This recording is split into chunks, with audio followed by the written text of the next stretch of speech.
تو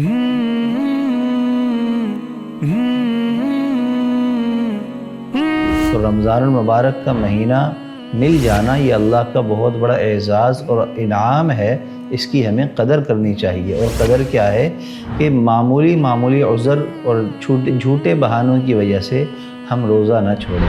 آج کل ہمارے پیمانے بدل گئے ہیں، اور پیمانے کیا بدلے ہیں؟ جس کا بڑا گھر ہوگا، بڑی دکان ہوگی، بڑا جو ہے وہ اس کا بنگلہ ہوگا، بڑی گاڑی ہوگی، تو کہیں گے بڑے لوگ ہیں۔ ڈیفینس چلے جائیں، ایسے علاقوں میں چلے، کیا کہتے ہیں؟ بڑے لوگ رہتے ہیں۔ حالانکہ یہ پیمانہ بالکل غلط ہے جو ہم نے بنایا ہوا ہے۔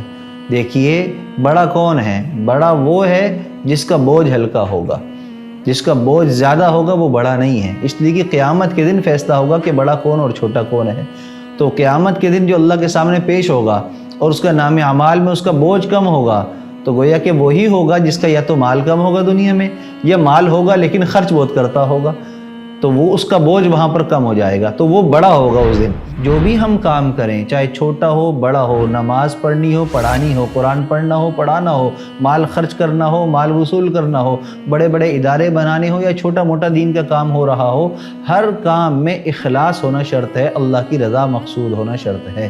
اللہ کی رضا ہوگی تو چھوٹے چھوٹے کام بھی اللہ کے ہاں بڑے بڑے صورت میں پیش کیے جائیں گے، اور اگر اخلاص نہیں ہوگا تو بڑے بڑے کام بھی اللہ کے ہاں چھوٹے چھوٹے شکل میں پیش کیے جائیں گے، جس کی کوئی وقت نہیں ہوگی۔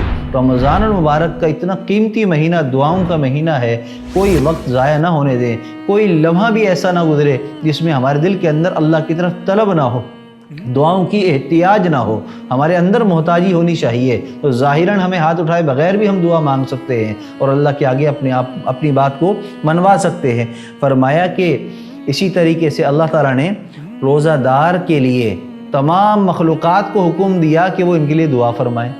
پرندے جو ہے ہواؤں میں دعا کرتے ہیں روزہ دار کے لیے، مچھلیاں پانی میں کرتی ہیں، چونٹیاں بلوں میں کرتی ہیں، کس کے لیے؟ روزہ دار کے لیے، طالب علم کے لیے، اور لوگوں کے لیے بھی ہے۔ ان میں سے ایک روزہ دار بھی ہے جس کے لیے اللہ کی تمام مخلوق دعا کرتی ہے کہ اے اللہ، اس نے آپ کی رضا کے لیے روزہ رکھا ہے، اللہ اس کو تو قبول فرما لے، مغفرت اس کو تو معاف فرما دے۔ تو مخلوق جس کے لیے دعا کریں جس عمل پر، تو یاد رکھیے کہ اللہ اس میں معاف کرنا چاہتے ہیں، جبھی وہ نعمت بھی عطا فرماتے ہیں۔